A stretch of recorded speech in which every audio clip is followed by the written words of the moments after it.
going on, guys, and welcome back to another Pokemon Wi-Fi battle. Today, I have an underused match using pretty much the same team as last time, I'm pretty sure. And this one's against Trent. I believe we've battled in the past. He was actually just he challenged me on the PSS, and I was like, let's go for it. Turned out to be a pretty good match. His team was actually really threatening, so let's hop into that shit.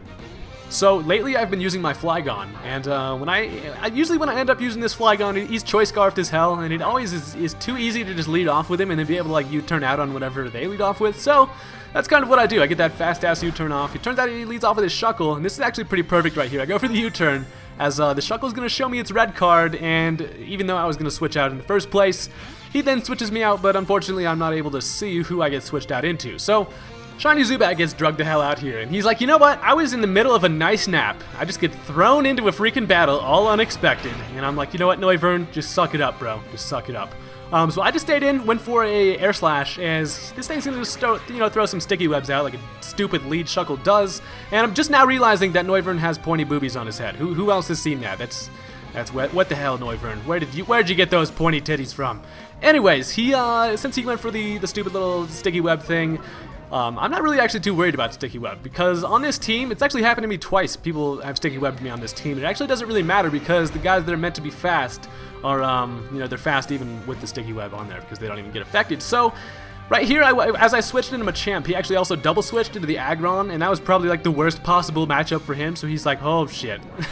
He would have totally died if he stayed in to take this Dynamic Punch. So the only move it looks like he had to do was to switch into this Raikou, as the Dynamic Punch is going to do a lot and then confuse him, and then he hits me with a Shadow Ball, which I guess the only reason why he would have went for Shadow Ball there is because he maybe expected my Flygon to come out, expecting the electric move. So that was actually kind of a nice play on his part, but unfortunately it didn't work out for him, as my Assault Vested Machamp didn't even really care about Thunderbolt anyways. So I just stayed in, got the easy kill on the Raikou, and that's actually really nice, because Raikous can suck my balls. Those things are just difficult as hell to battle against.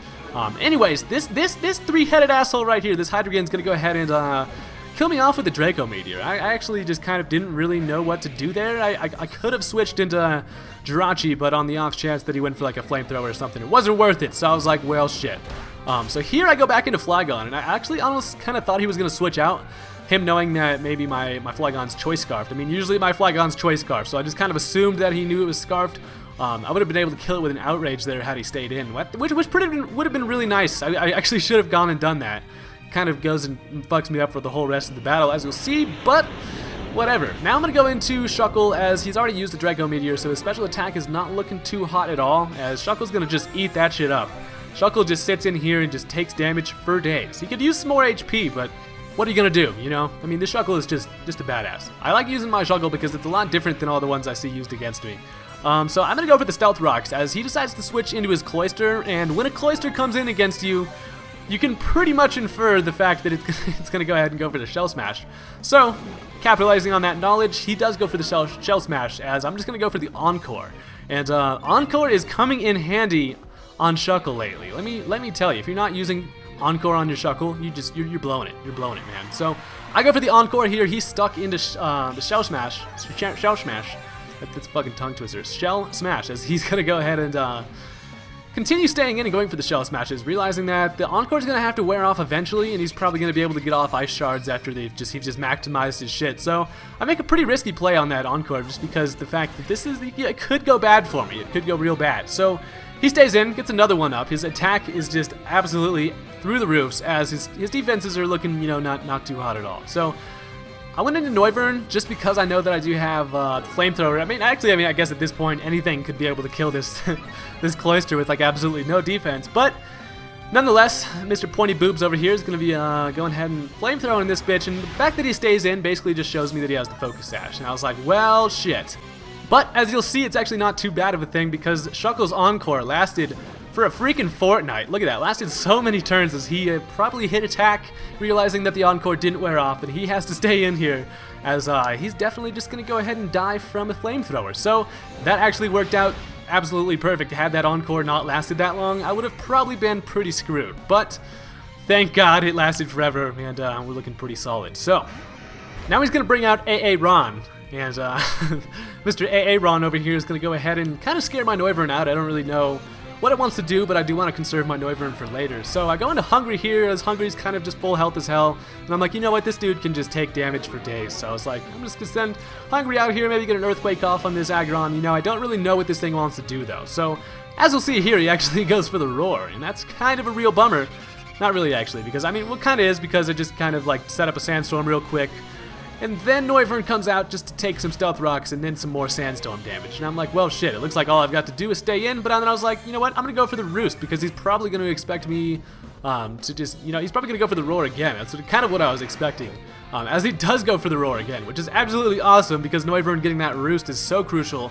Now I can send him back in on some more Stealth Rock damage, and then Noivern is going to live to see another day. So that worked out absolutely perfect. You know, it's kind of, I honestly, when I had Roost on that thing at first, I was like, when am I gonna use Roost? But you know, I got her done. So he's gonna go ahead and Earthquake my Shuckle, as it's not gonna do too much at all, and I go for the knockoff. Seeing as it hadn't already Mega Evolved, I was like, alright, what the hell's this thing got?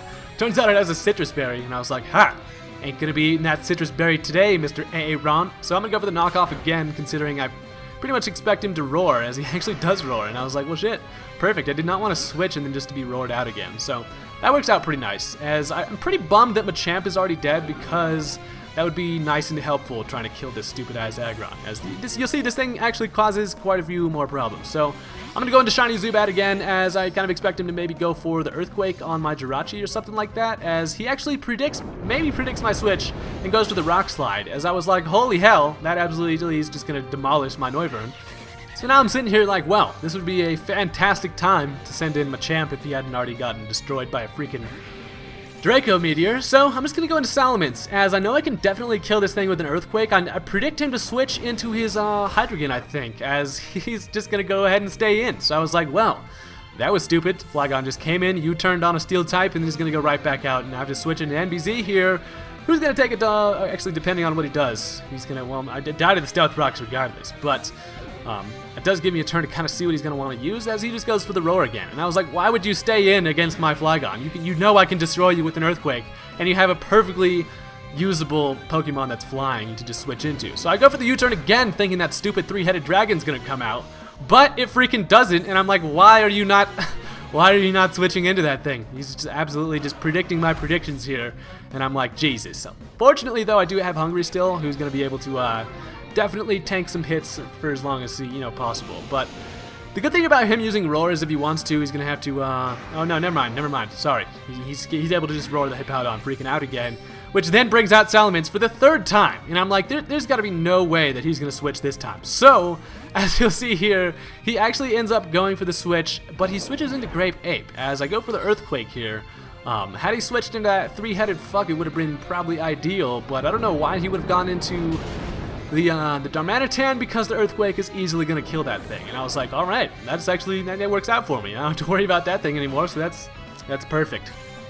Now he's going to go into OG Kush again, who's going to take some clean Stealth Rocks damage. You know what, I almost forgot how much Stealth Rocks damage Shuckle takes.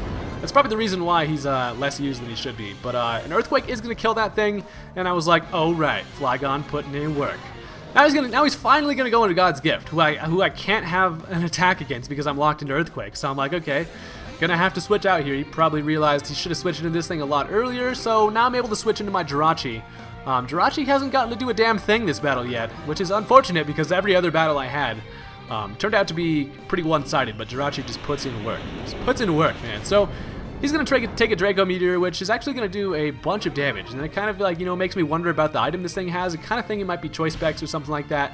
Luckily for me, though, the Sandstorm is actually going to definitely come in handy here, as I avoided that next attack, which is pretty awesome. As Jirachi's like, I'm quick as fuck, I can just avoid shit all day, all night, as I'm able to kill that thing with a Fire Punch. So I'm like, alright.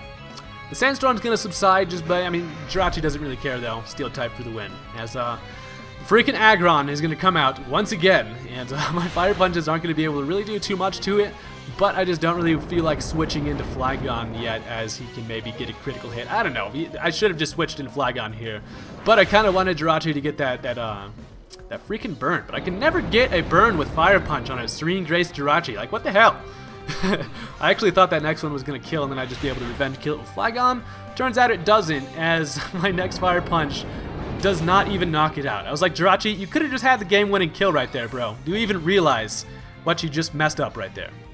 But luckily for me, I have a bloodthirsty Flygon who's just going to be able to come out here, get that nice little late game Earthquake, and take the last kill. So thank you guys for watching. Please click that thumbs up button on this video if you enjoyed. The thumbs up actually, thumbs up button is actually not useless. I enjoy seeing how many I can get and stuff, and it makes me happy seeing how many times you guys click that shit. But anyways, I'll see you guys next time, and I'll probably have a different team, and maybe be starting a Let's Play soon, who knows.